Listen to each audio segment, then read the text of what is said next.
ஐயோ அம்மா, இந்த வீட்டுல என்னை யாரும் கவனிக்கலையா? காலையில இருந்து ஒரு மீன் கூட இல்லை. நான் பூனைங்க, டயட் பூனை இல்ல.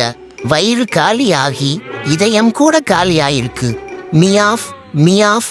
இது சும்மா அழுகை இல்ல, இது என் வயிற்று போராட்டம்.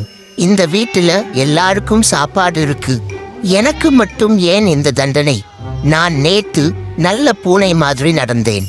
சோஃபாவை கிழிக்கல, பால் குடுவையை கவிழ்க்கல. அதுக்காக இப்படி பசி போட்டுறீங்களா? ஓஹோ, அது என்ன சத்தம்?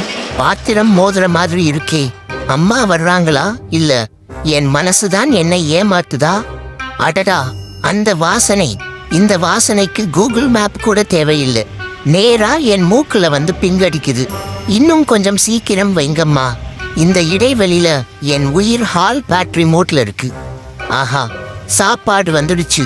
முதல்ல ஒரு ஸ்னிக்ஸ், பின்னாடி ஒரு லுக். சரி, குவாலிட்டி அப்பர் வெயிட். ஆஹா, முதல் கவ்வு. இந்த ஒரு கவ்வுக்காகத்தான் நான் இத்தனை நேரம் எமோஷனல் சீன் போட்டேன். மெல்ல சாப்பிடுறேனா? இல்லை இல்லை, இது சர்வைவல் ஈட்டிங். இந்த மீன் செம்ம டேஸ்டா இருக்கு. ஷெஃப்க்கு ஃபுல் மார்க்ஸ். அடுத்த தடவை கிரேவி கொஞ்சம் எக்ஸ்ட்ரா வைங்க. நான் இன்ஸ்டாகிராம் ரிவ்யூ போடுவேன், சாப்பிடும் சத்தம் போல.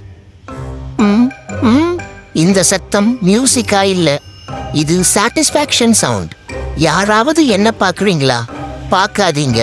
சாப்பிட்றப்போ எனக்கு ஷேம், ஃபியர், டிக்னிட்டி எல்லாம் இல்லை. சரி, வயிறு கொஞ்சம் செட்டில் ஆகுது. மூளை திரும்ப வேலை செய்ய ஆரம்பிச்சிடுச்சு. கொஞ்ச நேரத்துக்கு முன்னாடி நான் பாவம்னு அழுதேன். இப்போ இந்த வீடு என் ராஜ்யம்னு ஃபீல் வருது. வயிறு ஃபுல். இப்போ தூக்கம் வருது.